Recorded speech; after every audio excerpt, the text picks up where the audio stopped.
ಕಾಲೇಜಿನಲ್ಲಿ ಜಾನಪದ ಉತ್ಸವ. ದೇಶಿ ಉಡುಪಿನಲ್ಲಿ ಕುಂಭ ಹೊತ್ತು ಎತ್ತಿನ ಬಂಡಿಯಲ್ಲಿ ಬಂದ ವಿದ್ಯಾರ್ಥಿಗಳು. ಗ್ರಾಮೀಣ ಸೊಗಡಿನಿಂದ ಕಂಗೊಳಿಸಿದ ಸರ್ಕಾರಿ ಕಾಲೇಜು. ನರಿಗಲ್ ಕಾಲೇಜು ಆವರಣದಲ್ಲಿ ತಳಿರು ತೋರಣ, ಅಡಿಕೆ ಹೊಂಬಾಳೆಯಲ್ಲಿ ಸಿಂಗರಿಸಿದ ಕಳಸ, ಎತ್ತು ಬಂಡಿ, ಕೂರ್ಗಿ, ನಗ, ವಾಣಕೆ, ವಿವಿಧ ಧಾನ್ಯಗಳ ರಾಶಿ, ಸೇರು, ಬೆಲ್ಲ, ವಿವಿಧ ಪೂಜಾ ಸಾಮಗ್ರಿಗಳು ಒಂದೆಡೆಯಾದ್ರೆ ಸೀರೆ ಉಟ್ಟು ನೀರೆಯರ ವಯ್ಯಾರ ಗತಕಾಲದ ವೈಭವಕ್ಕೆ ಮರಳಿದಂತೆ ಭಾಸವಾಗುವ ದೃಶ್ಯ ಇನ್ನೊಂದೆಡೆ ಸೆಳೆಯುತ್ತಿತ್ತು. ಹೊರಗಿನಿಂದ ನೋಡುವವರಿಗೆ ಪಕ್ಕಾ ಮದುವೆ ಮನೆಯಂತೆ ಕಾಣುತ್ತಿತ್ತು. ಆದರೆ ಇದು ನರಿಗಲ್ ಪಟ್ಟಣ ಮರಿಯಪ್ಪ ಬಾಳಪ್ಪ ಕಳಕೊನ್ನೂರ್ ಸರ್ಕಾರಿ ಪ್ರಥಮ ದರ್ಜೆ ಕಾಲೇಜಿನಲ್ಲಿ ಬುಧವಾರ ನಡೆದ ಜಾನಪದ ಉತ್ಸವ ಕಾರ್ಯಕ್ರಮ ಎನ್ನುವುದು ವಿಶೇಷವಾಗಿತ್ತು.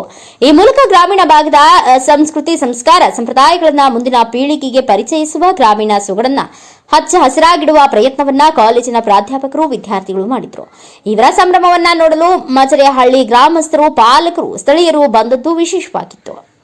ಸಮೀಪದ ಕೋಡಿಕೊಪ್ಪ ಗ್ರಾಮದ ಸರ್ಕಾರಿ ಶಾಲೆ ಎದುರಿನಿಂದ ಆರಂಭವಾದ ಪದವಿ ಕಾಲೇಜಿನ ಜಾನಪದ ಉತ್ಸವ ಮೇಳ ಎತ್ತಿನ ಬಂಡಿಯಲ್ಲಿ ಪ್ರಾಧ್ಯಾಪಕರು ಬಂದರೆ, ಅದರ ಮುಂದೆ ದೇಶಿ ಉಡುಪಿನಲ್ಲಿ ಕುಂಭ ಹೊತ್ತ ವಿದ್ಯಾರ್ಥಿನಿಯರು ಗ್ರಾಮದ ಪ್ರಮುಖ ಬೀದಿಗಳಲ್ಲಿ ಜಾನಪದ ಹಾಡುಗಳನ್ನು ಹಾಡುತ್ತಾ ಸಾಕಿದ್ರು. ಇದನ್ನ ನೋಡಲು ಮಹಿಳೆಯರು, ನಿವಾಸಿಗಳು ಮನೆಯಿಂದ ಹೊರಗೆ ಬಂದು ಫೋಟೋ ಸೆರೆ ಹಿಡಿಯುತ್ತಿದ್ರು. ಕಾಲೇಜಿಗೆ ತಲುಪಿದ ನಂತರ ಪೂಜೆ ಮಾಡಿ ಆರತಿ ಬೆಳಗಿ ಸ್ವಾಗತ ಮಾಡಲಾಯಿತು. ಈ ವೇಳೆ ಉಪನ್ಯಾಸ ನೀಡಿದ ಗದಗ ಎಎಸ್ಎಸ್ ಕಾಲೇಜಿನ ಪ್ರಾಧ್ಯಾಪಕ ಬಾಹುಬಲಿ ಜೈನರ್, ಹಳ್ಳಿಕರ ಮಕ್ಕಳೇ ಹೆಚ್ಚಿನ ಸಂಖ್ಯೆಯಲ್ಲಿ ಪ್ರವೇಶ ಪಡೆದ ಈ ಮಹಾವಿದ್ಯಾಲಯವು ಗ್ರಾಮೀಣ ಸೊಗಡಿನಿಂದ ಕಂಗೊಳಿಸಿದೆ. ಪ್ರತಿ ವಿದ್ಯಾರ್ಥಿಯು ತನ್ನ ಮನೆಯ ಕಲೆ, ಸಂಸ್ಕೃತಿ, ಉಡುಪು ಪ್ರದರ್ಶಿಸಲು ವೇದಿಕೆ ಮಾಡಿಕೊಟ್ಟಿದೆ. ಆದರೆ ಇದು ಕೇವಲ ಒಂದು ದಿನಕ್ಕೆ ಸೀಮಿತವಾಗಬಾರದು ಎಂದರು.